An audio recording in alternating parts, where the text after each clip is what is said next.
સૌથી પહેલા એક આનંદના સમાચાર આપવા છે જે સ્કાયમેટે થોડા દિવસ પહેલા આપ્યા હતા એ જ સમાચાર હવે ભારતીય હવામાન વિભાગે પણ આપ્યા છે। ભારતીય હવામાન વિભાગે આ એક મેપ જાહેર કર્યો છે અને મેપ જાહેર કરીને સારા સમાચાર આપ્યા છે કે આ વખતે દેશમાં ચોમાસું ખૂબ સારું રહેવાનું છે અને 105% કરતાં વધારે વરસાદ રહેવાનું છે।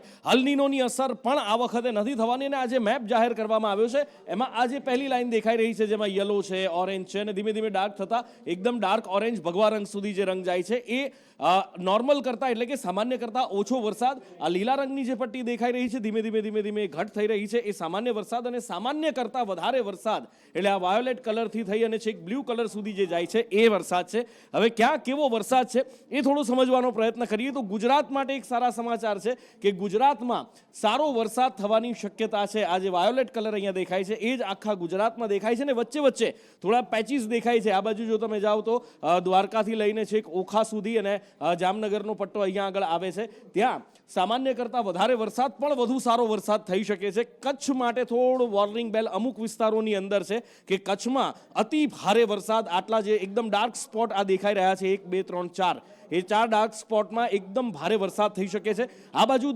સૌરાષ્ટ્રના દરિયાકાંઠા નીચે ભાવનગર ને અમરેલી ને એ બાજુનો જે દરિયા કિનારો છે ત્યાં તમે જુઓ તો ત્યાં પણ એવા ડાર્ક સ્પોટ દેખાશે એટલે અહીંયા પણ ભારે વરસાદ થઈ શકે છે અને દક્ષિણ ગુજરાતમાં આપણે જોઈએ છીએ કે પૂર્ણા અંબિકા નદી જે ગાંડી તૂર બને છે એવું જ અહીંયા પણ થઈ શકે છે। સુરતથી શરૂ કરીને અમુક ભાગો છે નવસારી સુધીના કે જ્યાં આગળ ભારેથી અતિ ભારે વરસાદ થવાની શક્યતા છે એટલે કે વધારે સામાન્ય કરતાં ઘણો સારો વરસાદ થવાની શક્યતા છે। અને જ્યાં આ દખ્ખણના ભાગોમાં આપણે આવીએ ત્યાં દખ્ખણના ભાગોની અંદર જાણે વરસાદ સોંથ વાળી દેશે એવા દેખાઈ રહ્યું છે। આ બાજુથી છેક પુરીથી આપણે ચાલુ કરીએ અને આ બાજુ મહારાષ્ટ્ર સુધી આ વચ્ચેનો ભાગ છે ત્યાં ખૂબ ભારે વરસાદ થવાની શક્યતા છે। કેટલાક એવા પણ વિસ્તારો છે આ બાજુ જે સેવન સિસ્ટર્સમાં આપણે જઈએ આ બાજુ તો અહીંયા આગળ તમે જુઓ કે સામાન્ય કરતાં ઓછો વરસાદની શક્યતા છે। આ બાજુ લદ્દાખ છે, જમ્મુ કાશ્મીરનો ભાગ છે ત્યાં પણ ઓછો વરસાદ થવાની શક્યતા વ્યક્ત કરવામાં આવી છે। દક્ષિણના કેટલાક રાજ્યોની અંદર પણ ઓછો વરસાદ થવાની હવામાન વિભાગે શક્યતા વ્યક્ત કરી છે। પણ ગુજરાત માટે રાહતના સમાચાર એ છે કે સારા વરસાદની શક્યતા છે પણ બે ગ્રીન સ્પોટ અહીંયા દેખાઈ રહ્યા છે। એ ગ્રીન સ્પોટ એટલે કે સામાન્ય વરસાદ અને આ જે સૌથી પહેલું છે એ ગ્રીન સ્પોટ અહીંયા બે દેખાઈ રહ્યા છે બનાસકાંઠા અને એની આસપાસના વિસ્તારોની અંદર એટલે કે આ બનાસકાંઠા અને વાવ-થરાદ જિલ્લાની અંદર આ બંને સ્પોટ દેખાઈ રહ્યા છે તો ત્યાં થોડો સામાન્ય વરસાદ થઈ શકે છે। એ બે સ્પોટને બાદ કરતા ગુજરાત માટે ખૂબ સારા સમાચાર છે કે ગુજરાતમાં સારામાં સારો વરસાદ થવાની હવામાન વિભાગની આ વખતની આગાહી છે। भारतवर्ष पे एक खुश खबर है कि इस बार लास्ट ईयर जैसे मानसून रेन सामान्य से अधिक रहेगा। क्वांटिटेटिवली लॉन्ग पीरियड एवरेज का 105% बारिश होने का संभावना है मानसून सीजन में।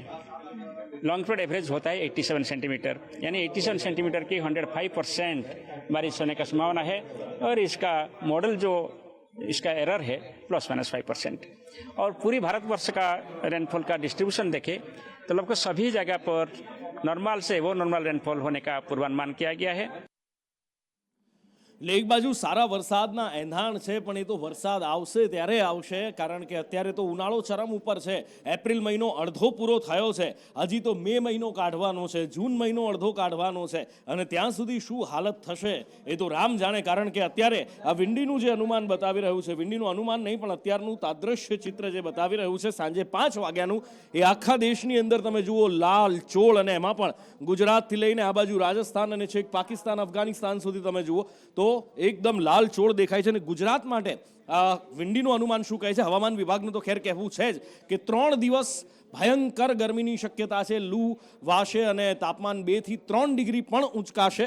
પણ અત્યારે જે વિંડીનું અનુમાન બતાવી રહ્યું છે અમદાવાદની અંદર 42 ડિગ્રી, ધોળકા 42 ડિગ્રી, સુરેન્દ્રનગર 41, રાજકોટમાં થોડી રાહત। રાજકોટ આમ પણ સાંજ પડે એટલે ઠંડુ થતું જાય છે એ એક રાજકોટની સૌરાષ્ટ્રની ફિતરત છે। જુનાગઢ 45 ડિગ્રી, આ બાજુ પોરબંદર છે, દ્વારકા છે ત્યાં વાતાવરણ થોડુંક શાંત છે એટલે કે હળવું છે, ઠંડક છે ત્યાં આગળ। ભાવનગરમાં 37 પણ જ્યાં બાજુ સુરત આવીએ ત્યાં પણ 35 ડિગ્રી, વ્યારા 40, જેમ જેમ તમે દરિયા કિનારાથી દૂર જશો વડોદરા તો 41 ડિગ્રી છે, આ બાજુ થરાદમાં 42 ડિગ્રી છે, બનાસકાંઠામાં અહીંયા આ બાજુ તમે પાલનપુરમાં આવો તો 41 ડિગ્રી છે। એટલે ગરમી છે એ વધી રહી છે અને ધીમે ધીમે આ ગરમી પરાકાષ્ઠા પાર કરવાની છે। આ વખતનો ઉનાળો પણ ખૂબ ભયાનક રહેવાનું હવામાન વિભાગનું અનુમાન છે।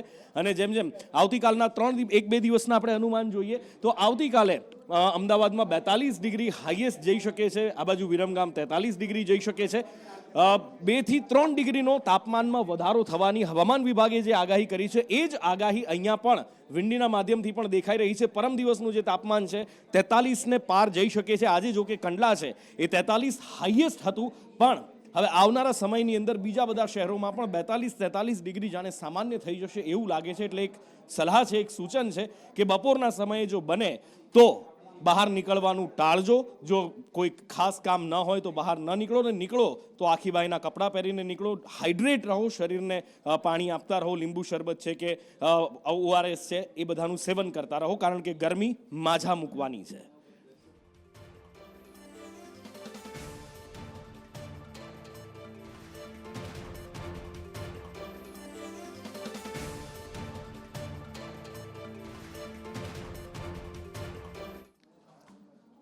અને હવે આપને લઈ જવા છે બીજા સમાચારો તરફ, જેમાં ગરમી જોઈ તમે. ગરમી પ્રચંડ પ્રકોપ સાથે અત્યારે કહેર વરસાવી રહી છે, અને એ જ પ્રચંડ પ્રકોપ જાણે આગ ધધકતો બની રહ્યો છે. ઘણા બધા શહેરોમાં આજે પણ આગ લાગવાના બનાવો બન્યા છે, અને એમાંથી જ એક છે ભુજ. જી હા, કચ્છમાં ભુજમાં જૂની જેલ આવેલી છે, રાજાશાહી વખતની આ જેલ છે. આ જેલનો આમ તો બીજો કોઈ ઉપયોગ થતો નથી, અહીંયા કોઈ કેદીઓને રાખવામાં નથી આવતા, પણ બી ડિવિઝન પોલીસ સ્ટેશન છે એના જપ્ત કરેલા વાહનો અહીંયા રાખવામાં આવે છે. અચાનક આગ ભભૂકી ઉઠી હતી. કયા કારણોસર આગ ભભૂકી ઉઠી એ તો હાલ ખ્યાલ નથી, પણ આગ ઉપર કાબુ મેળવવાના પ્રયત્નો કરવામાં આવી રહ્યા છે. વાહનો અંદર છે ને એના કારણે આગે વિકરાળ સ્વરૂપ ધારણ કર્યું છે. ધુમાડાના ગોટે ગોટા કિલોમીટરો દૂરથી જોઈ શકાય એવા છે, અને અત્યારે ફાયર ફાઇટર્સ જહેમત કરી રહ્યા છે આગ ઉપર કાબુ મેળવવા માટે. કેટલાય વાહનો બળીને ખાખ થઈ ગયા છે.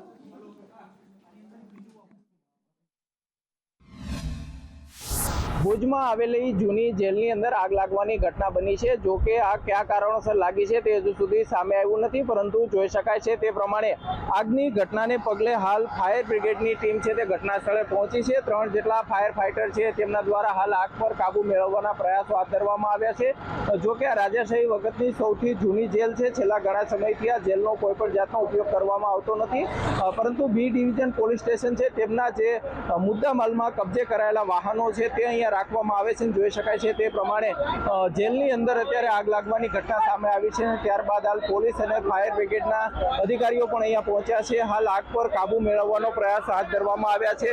જો કે મુદ્દામાલના કામે અંદર રાખવામાં આવેલા વાહનો છે તેની અંદર આગ લાગતા કંઈક ને કંઈક અફડાતફડીનો માહોલ સર્જાયો છે, અને હાલ ફાયર વિભાગ દ્વારા આગ પર કાબુ મેળવવાના પ્રયાસો હાથ ધરવામાં આવ્યા છે. અલ્પેશ ગોસ્વામી, સંદેશ ન્યૂઝ, ભુજ. એટલે અત્યારે આગ ઉપર મહદ અંશે કાબુ મેળવી લેવાયો છે. ફાયર ફાઇટરની ટીમોની જહેમત કામ લાવી છે, રંગ લાવી છે, કામ લાગી છે, અને આગ ઉપર મોટા ભાગે કાબુ મેળવી લેવાયો છે. બસ કુલિંગની કામગીરી જાણે હવે ચાલી રહી હોય એવું લાગી રહ્યું છે, પણ આગ ખૂબ વિકરાળ હતી. કયા કારણોસર આગ લાગી છે એ પણ એક સવાલ છે. આ જૂની જેલ છે, અહીંયા કોઈ રહેતું પણ નથી, અહીંયા કોઈને કેદીઓ નથી રાખવામાં આવતા. માત્ર ને માત્ર જે વાહનો ડિટેઇન કરવામાં આવ્યા હોય છે એ વાહનો અહીંયા રાખવામાં આવ્યા હતા. તો શું આ આગ લાગી છે, એક્સિડન્ટલી આગ લાગી છે, ક્યાંય કોઈ શોર્ટ સર્કિટના કારણે લાગી છે, કે કોઈ ગરમીના કારણે કોઈ વાહનમાંથી આ આગ લાગી હતી અને એના કારણે આ વિકરાળ સ્વરૂપ ધારણ કર્યું, એ તપાસનો વિષય છે. અત્યારે તપાસ ચાલી રહી છે, પણ આજે આગે વિકરાળ સ્વરૂપ ધારણ કર્યું હતું એણે ખરેખર બધાના જીવ ઊંચા કરી દીધા હતા. ભુજના સરપટ ગેટ પાસે આવેલી જૂની જેલની અંદર આગ લાગવાની ઘટના બની છે. જો કે આ કયા કારણોસર લાગી છે તે હજુ સુધી સામે આવ્યું નથી. આમ તો આ જેલ છે તે લાંબા સમયથી બંધ હાલતમાં છે, પરંતુ પોલીસ દ્વારા વિવિધ ગુનાની અંદર જે મુદ્દામાલ કબજે કરાયો હોય છે, જે વાહનો કબજે કરવામાં આવ્યા હોય છે, તે તમામ વાહનો અહીંયા રાખવામાં આવ્યા હતા. એક અંદાજ મુજબ 400 જેટલા વાહનો છે તે અહીંયા રાખવામાં આવ્યા હતા. આગામી દિવસોમાં તમામ વાહનોની હરાજી થવાની હતી, અને તેના માટે જ આ વાહનો છે તે આ જૂની જેલની અંદર રાખવામાં આવ્યા હતા. પરંતુ આજ બપોરના સમયે અચાનક જ આગ લાગવાની ઘટના સામે આવી છે. આગની ઘટના બનતા જ ફાયર વિભાગને જાણ કરવામાં આવી હતી. 3 જેટલા ફાયર ફાઇટર ઘટના સ્થળે પહોંચીને આગ પર કાબુ મેળવવાના પ્રયાસો હાથ ધરવામાં આવ્યા હતા. જો કે ભારે જહેમત બાદ આખરે આગ પર કાબુ મેળવી લેવામાં આવ્યો છે, પરંતુ અહીંયા રાખવામાં આવેલા તમામ વાહનો છે તે બળીને ખાખ થયા છે. અલ્પેશ ગોસ્વામી, સંદેશ ન્યૂઝ, ભુજ. તો આ બાજુ ભુજમાં જૂની જેલમાં આગ લાગી, વાહનો બળીને ખાખ થઈ ગયા હતા, અને બીજી બાજુ ગોધરામાં પણ એવી આગ લાગી હતી. આગે એટલું વિકરાળ સ્વરૂપ ધારણ કર્યું હતું કે અમદાવાદ ગોધરા હાઈવે બંધ કરવાની ફરજ પડી હતી. થોડીવાર માટે અહીંયાથી વાહનોની અવરજવર બંધ કરવામાં આવી. સ્ક્રેપના ગોડાઉનમાં અહીંયા આગ લાગી હતી. મોટા ભાગે અહીંયા જૂના ટાયર રાખવામાં આવ્યા હતા, અને આગ અહીંયા પણ કયા કારણસર લાગી છે એ પણ એક તપાસનો વિષય છે. પણ અત્યારે તો ગેસના બાટલા પણ અંદર હતા. એક મોટી દુર્ઘટના પણ થઈ શકતી હતી જો આ બાટલા ફાટ્યા હોત તો. આ સ્ક્રેપના ગોડાઉનમાં ટાયરના કારણે આગે વિકરાળ સ્વરૂપ ધારણ કર્યું હતું. અહીંયા પણ કિલોમીટરો દૂરથી કાળા ધુમાડાના ગોટે ગોટા જોઈ શકાય એવી હાલત હતી. ફાયર બ્રિગેડ અહીંયા પહોંચ્યું અને ફાયર બ્રિગેડે મહદઅંશે આગ પર કાબુ મેળવી લીધો છે. અમને 4 વાગ્યાના સમયની અંદર કોલ મળ્યો કે અમદાવાદ રોડ પર સ્ક્રેપના ગોડાઉનની અંદર આગ લાગી છે અને તાત્કાલિક ધોરણે અમે ફાયરની ટીમ સાથે ઘટના સ્થળ પર આવી અને આગને બુઝાવવાને આગને કાબૂમાં લેવાનો પ્રયાસ કરી રહ્યા છે. હાલમાં કંટ્રોલ થઈ ગઈ છે. અને હવે વાત કરવી છે રાહુલ ગાંધીના ગુજરાત પ્રવાસની. આમ તો ગુજરાત પ્રવાસ નહીં પણ કદાચ આને ગુજરાત અભિયાન કહીએ તો પણ ખોટું નહીં કહેવાય, કારણ કે 2027 વિધાનસભાની ચૂંટણી આવી રહી છે અને આ વિધાનસભાની ચૂંટણીમાં રાહુલ ગાંધીએ હુંકાર કર્યો છે કે ગુજરાતમાં કોંગ્રેસની સરકાર આ વખતે તેઓ બનાવશે. ઘણું બધું ચાલી રહ્યું છે, લગ્નના ઘોડા કે સર્કસના ઘોડા અને ઘણી બધી વાતો, રેસના ઘોડા, ઘણી બધી વાતો જોઈ છે આપણે. કોંગ્રેસનું સૌથી મોટું અધિવેશન 65 વર્ષ પછી, 6.5 દાયકા પછી ગુજરાતમાં થયું, અમદાવાદમાં થયું. રાષ્ટ્રીય નેતાઓ અહીંયા આવ્યા હતા અને એ વખતે એઆઈસીસી વગેરે વગેરે વગેરે. અને એ બધાની વચ્ચે રાહુલ ગાંધી ફરી એકવાર ગુજરાતના પ્રવાસે છે અને સંગઠનને મજબૂત કરવાના પ્રયત્નો કરી રહ્યા છે. પ્રતિક મારી સાથે લાઈવ જોડાયા છે. પ્રતિક પાસેથી વિગતે જાણીએ.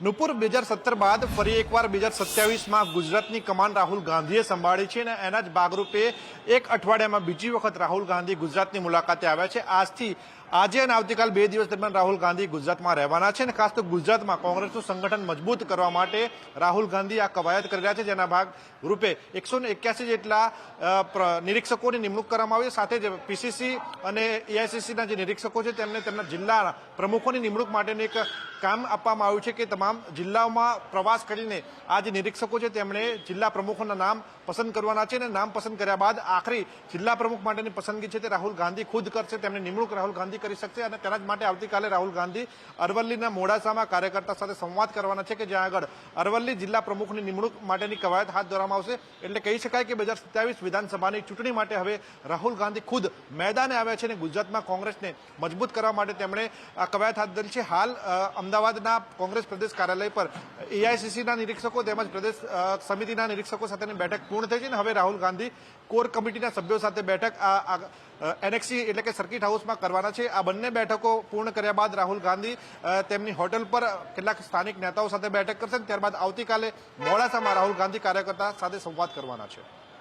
અને હવે આગળ વાત કરવી છે દક્ષિણ ગુજરાતમાં ચાલી રહેલા વસાવા વર્સિસ વસાવાના જંગની. ક્યારેક ચૈતર વસાવા સાથે તો ક્યારેક મહેશ વસાવા સાથે બાદ ભીડતા આપણને જોવા મળે છે અહીંના સાંસદ મનસુખ વસાવા. અને મનસુખ વસાવાએ આ વખતે બાદ ભીડી છે મહેશ વસાવા સાથે. મહેશ વસાવાએ કંઈક એવું કહ્યું કે મનસુખ વસાવા છંછેડાઈ ગયા. શું કહ્યું બંને જણાએ, એકબીજા પર કેવા વાકબાણ છૂટ્યા છે એ જુઓ. ભાજપને ખતમ કરનારા લોકો જાતે જ ખતમ થઈ ગયા છે, પોતે ખતમ થઈ ગયા છે, એમનું આજે અસ્તિત્વ નથી. એટલે મહેશભાઈ આ ઉતાળ્યો નિર્ણય કરે છે, સમજ્યા વગરનો બોલે છે. અધર્સ પાર્ટીઓ જે છોડીને ભાજપમાં આવે છે એ પોતાના મતલબ માટે આવે છે.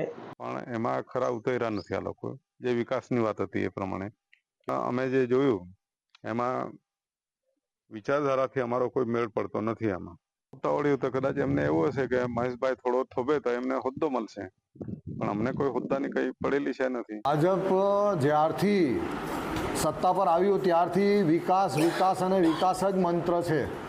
ભરૂચ જિલ્લામાં પણ સુંદર વિકાસ થયો છે. એમના નર્મદા જિલ્લામાં જ તમે લો તો સ્ટેચ્યુ ઓફ યુનિટી આજે સમગ્ર વિશ્વના લોકો અહીં પ્રવાસ માટે આવે છે.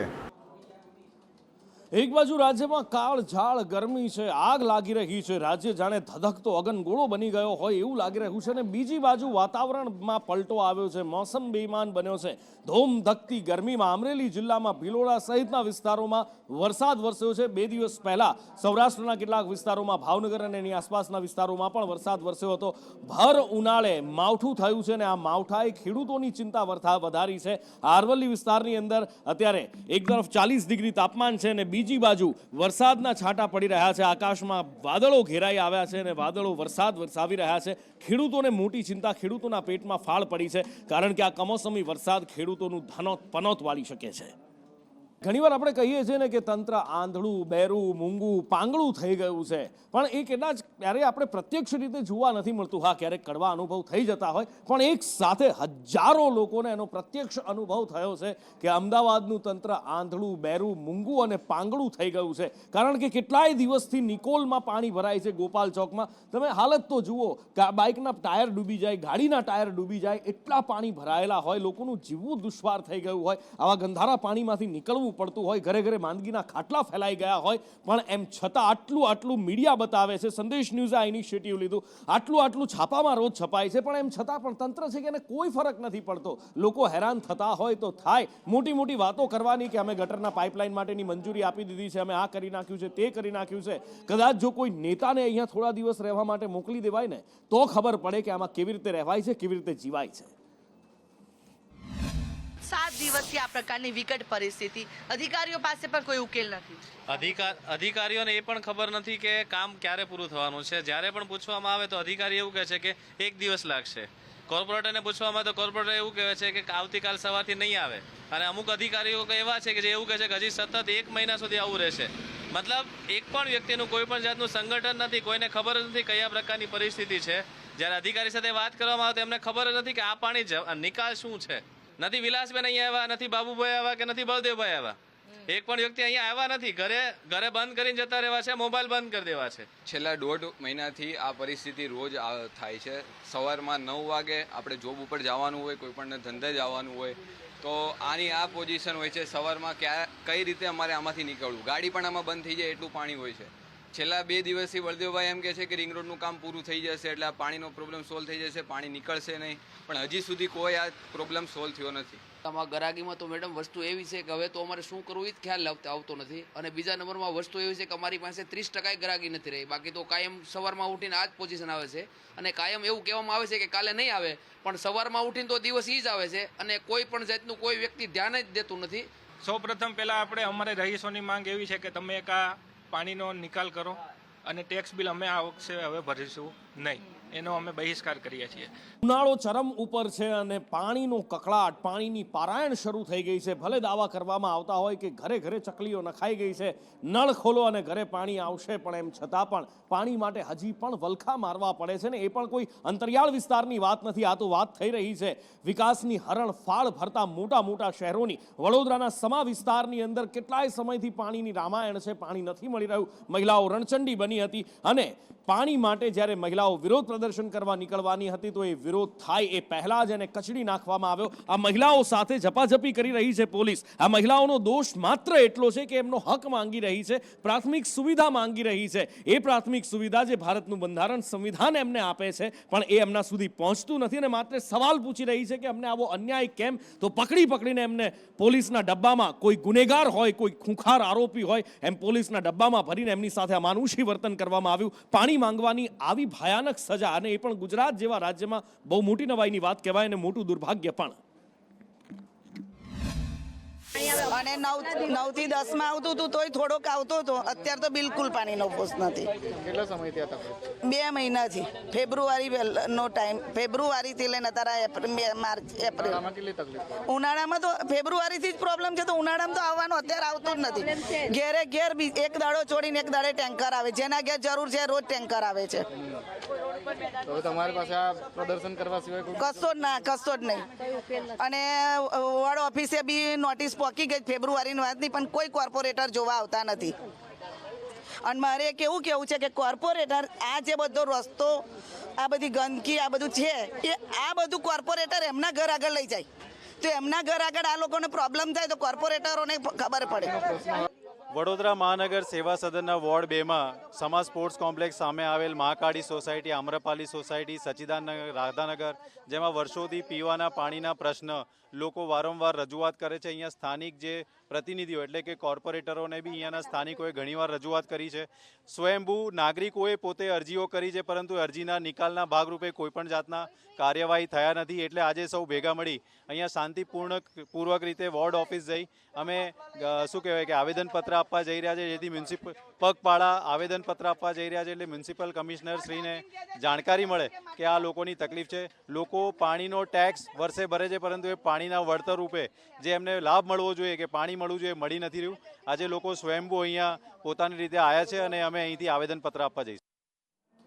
અને હવે વાત કરવી છે નકલીની ભરમારની, કારણ કે ગુજરાતમાં જે નકલી ના મળે એ નાતબાર કહેવાય. અહીંયા આગળ શું નકલી નથી? ટોલનાકા નકલી, અધિકારીઓ નકલી, ખાણીપીણીની વસ્તુઓ નકલી, મરી મસાલા, પનીર, ઘી, દહીં, દૂધ બધું જ નકલી મળે છે. અને એ બધા વચ્ચે હવે તો હદ પાર થઈ ગઈ રાજકોટ શહેરમાં, કે જ્યારે રૂડાનો નકશો પણ નકલી. જી હા, રાજકોટ અર્બન ડેવલપમેન્ટ ઓથોરિટી એનો એક નકલી નકશો કોઈ ભેજા બાજે બહાર પાડ્યો, ને એવો નકશો કે જેના કારણે જમીનોના ભાવ રાતોરાત ઉંચકાઈ જાય. મયુર મારી સાથે જોડાયા છે. મયુર, શું જાણી શકાયું છે કોણ છે આ ભેજાબાજ, અને આવી જમીનના ભાવ રાતોરાત વધારવા માટે કેમ આવું કર્યું, એનો શું સ્વાર્થ આની સાથે સંકળાયેલો છે?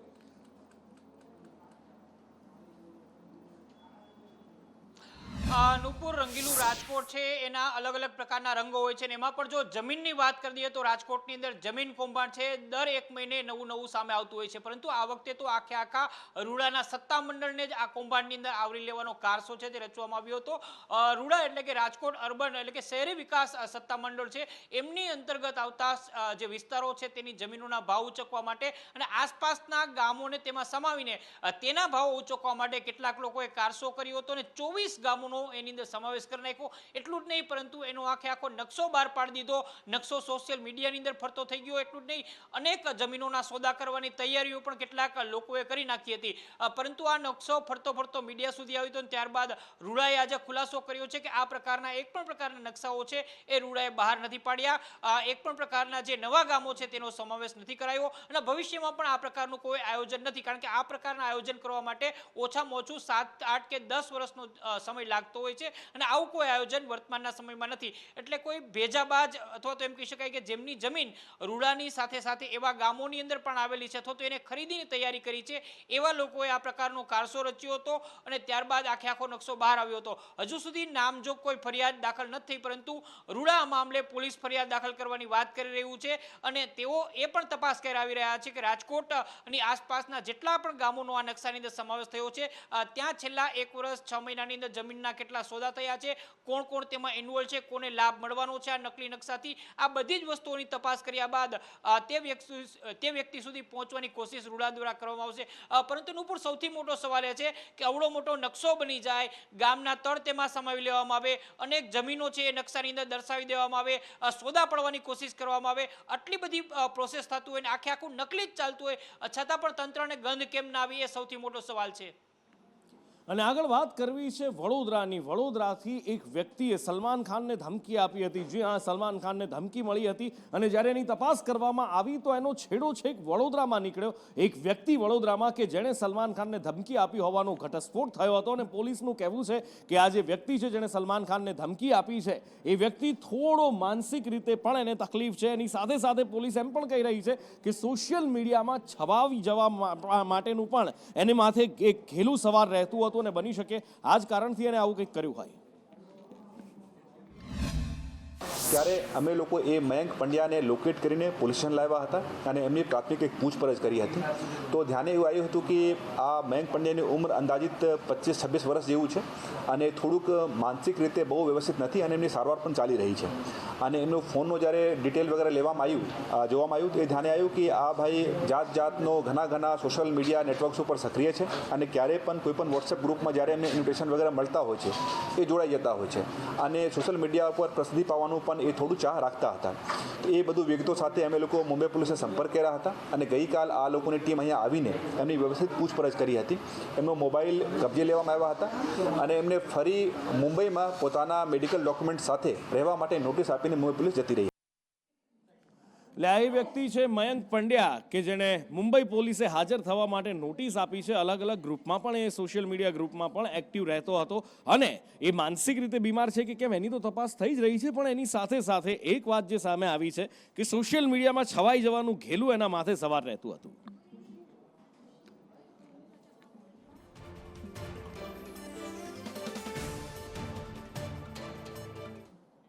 આ બાજુ આણંદમાં લૂંટ થતા ચકચાર મચી ગઈ છે. ગાડીમાં જો કિંમતી સામાન ક્યારેય પણ મૂકતા હોય કે રોકડ મૂકતા હો તો ખાસ ધ્યાન રાખજો. ક્યારેય પણ કંઈ પણ થઈ શકે છે, કોઈની પણ નજર તમારી પર હોઈ શકે છે અને બની શકે કે આ જ ભૂલ તમને લૂંટી જાય. આસોદર ચોકડી પાસે આ લૂંટ થઈ છે કે જેમાં કારનો કાચ તોડી 6 લાખ રૂપિયાની લૂંટ કરવામાં આવી છે. કેટલાક અજાણ્યા ઈસમો હતા કે જે આ લૂંટ કરીને ફરાર થઈ ગયા છે. વધુ માહિતી સાથે ઇરશાદ સૈયદ જોડાયા છે. ઇરશાદ પાસેથી વિગતે જાણીએ. ઇરશાદ, શું માહિતી મળી રહી છે આ કેસમાં? જે આંકલાવનો જે આસોદર ચોકડી છે ત્યાં દુકાન ધરાવતા એક દુકાનદારે પોતાની વેગેનર કારમાં 6 લાખ ઉપરાંતની રકમ એક બેગમાં રાખી હતી. ત્યારે કોઈ 2 અજાણ્યા શખ્સો હતા જેઓએ આ કારનો કાચ તોડીને અંદરથી આ બેગ લઈને ફરાર થઈ ગયા હતા.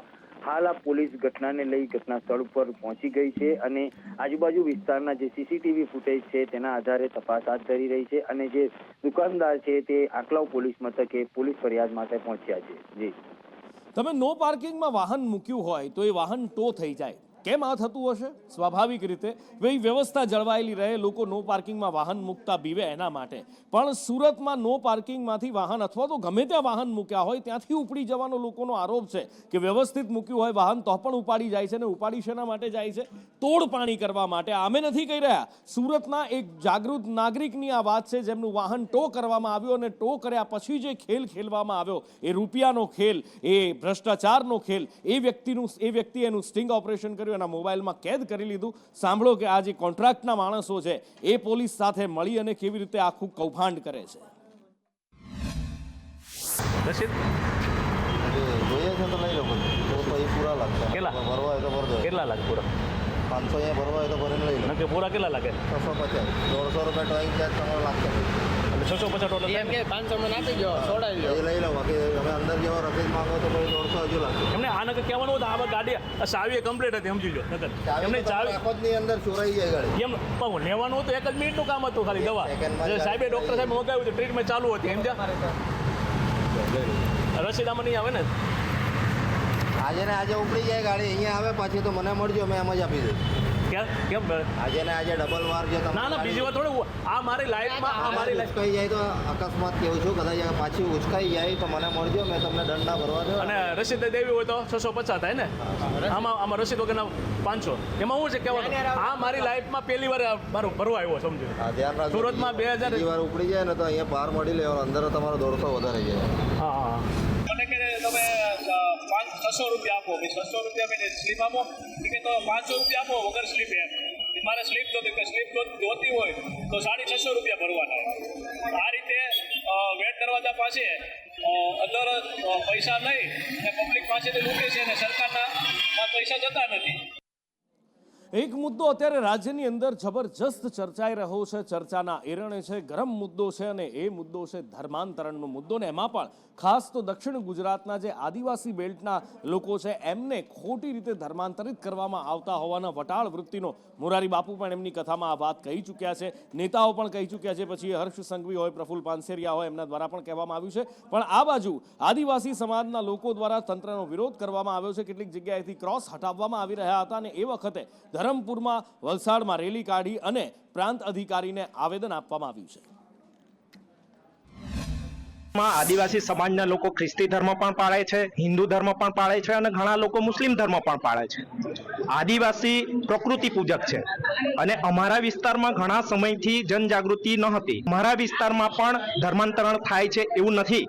લોકો સ્વેચ્છાએ જે પણ ધર્મમાં માનતા હોય, જેમની આસ્થા હોય એવી રીતે તેઓ ચર્ચોમાં પણ જાય છે, મંદિરોમાં પણ જાય છે અને ગામડાઓમાં સંપીને રહે છે. આરએસએસ આદિવાસી સમાજમાં ભાગલા પડે અને ભાગલા પાડોને રાજ કરોની નીતિ અપનાવી રહી છે. તે દ્વારા ફરિયાદ કરવામાં આવે છે કે સુલિયા ડુંગર ઉપર જે ક્રોસ લગાવવામાં આવ્યું છે એને હટાવવામાં આવે. એ બાબતે અમારો સખત વિરોધ છે અને વિરોધ રજૂ કરવા માટે આજે અમે પ્રાંત સાહેબને રજૂઆત કરવા આવ્યા છે. અમારી એક જ માંગણી છે કે આ જગ્યામાં જે ક્રોસ છે એ ખ્રિસ્તી સમાજનું આસ્થાનું પ્રતીક છે, એને જ હટાવવાની વાત કેમ કરવામાં આવે? એ જ જગ્યામાં અન્ય દેવી દેવતાઓના પણ સ્થાનક છે, અમને એનો કોઈનો વાંધો નથી. અમારા લોકો ખ્રિસ્તી ધર્મ પણ પાળે છે, અમારા જ લોકો મુસ્લિમ ધર્મ પણ પાળે છે, અમારા જ લોકો હિન્દુ ધર્મ પણ પાળે છે, તો પછી આ ફક્ત એક જ સમાજને કેમ ટાર્ગેટ કરે? આ બાજુ મોરબીના રવાપર રોડ ઉપર આવેલી ઇન્ડસઇન્ડ બેંકમાં જ્યારે ખાતા ધારકો પહોંચ્યા, કેટલાકે પાસબુક અપડેટ કરાવી તો એમના પગ નીચેથી જમીન સરકી ગઈ અને હાહાકાર મચી ગયો, કારણ કે ખાતામાંથી પૈસા ઉપડી ગયા હતા. જી હા, કોઈના એફડીના પૈસા ઉપડી ગયા, કોઈના સેવિંગ્સ એકાઉન્ટના પૈસા ઉપડી ગયા, તો કોઈના ચાલુ ખાતાના પૈસા ઉપડી ગયા, અને એ પણ રકમ ખૂબ મોટી હતી. કોઈના 12 લાખ, કોઈના 18 લાખ, આ રીતે અલગ અલગ ખાતામાંથી પૈસા ઉપડી ગયા અને લોકો અત્યારે હોબાળો કરી રહ્યા છે, સવાલ પૂછી રહ્યા છે, અમારા પૈસા ગયા ક્યાં, જેનો જવાબ નથી મળી રહ્યો. મારું ખાતું હતું 5.5 લાખ મારા બેંકમાંથી નીકળી ગયા. કઈ તારીખે નીકળ્યા અને તમારા ખાતામાંથી પૈસા બીજા ખાતામાં કેટલા વયા ગયા?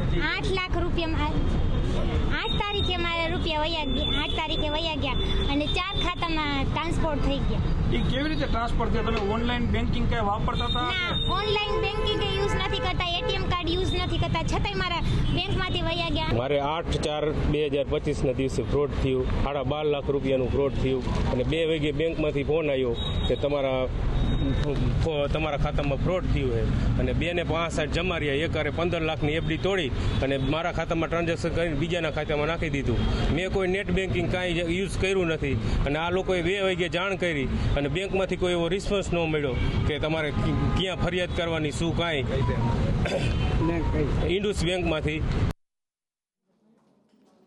એટલે આ ખાતા ધારકોને હવે શું કેવી રીતે ન્યાય આપવામાં આવશે એ મોટો સવાલ છે, કારણ કે એક પૈસો જોડી અને એમણે આ પૈસો ભેગો કર્યો હતો, મહેનતની કમાણી હતી. બધા સામાન્ય મધ્યમ ગરીબ વર્ગના લોકો છે અને આ લોકોની એક કમાણી, એક પૈસાની કમાણી ક્યાં, કોણ, કેવી રીતે લઈ ગયું એ પણ એક મોટો સવાલ છે. અને હવે આની તપાસ કરવામાં આવે તો બની શકે કે સાયબર ફ્રોડ સાથે પણ આના તાર જોડાયેલા હોઈ શકે છે. ખેર, એક બાજુ અહીંયા આ રીતે લોકો લૂંટાઈ રહ્યા છે, બીજી બાજુ વ્યાજખોરો લોકોને બરબાદ કરી રહ્યા છે. જૂનાગઢમાં થોડા દિવસ પહેલા એક યુવાને આત્મહત્યા કરી લીધી હતી, એની પાસેથી સુસાઇડ નોટ મળી હતી અને એમાં વ્યાજખોરોના ત્રાસના કારણે એણે આત્મહત્યા કરી હોવાનો ઉલ્લેખ કર્યો હતો. પણ હજી સુધી જૂનાગઢની બાહોશ પોલીસ એ વ્યાજખોરને પકડી શકી નથી અથવા તો પકડવા માંગતી નથી, એવો લોકોનો પણ આરોપ છે. ત્યારે પહોંચ્યા હતા લોકો, પરિવારના સભ્યો જેણે આત્મહત્યા કરી હતી, એની દીકરી છે, એનો દીકરો છે, આ બાપની છત્રછાયા ગુમાવી દીધી છે અને એ પણ એક વ્યાજખોરના કારણે. પણ જૂનાગઢ પોલીસ એને પકડી શકી નથી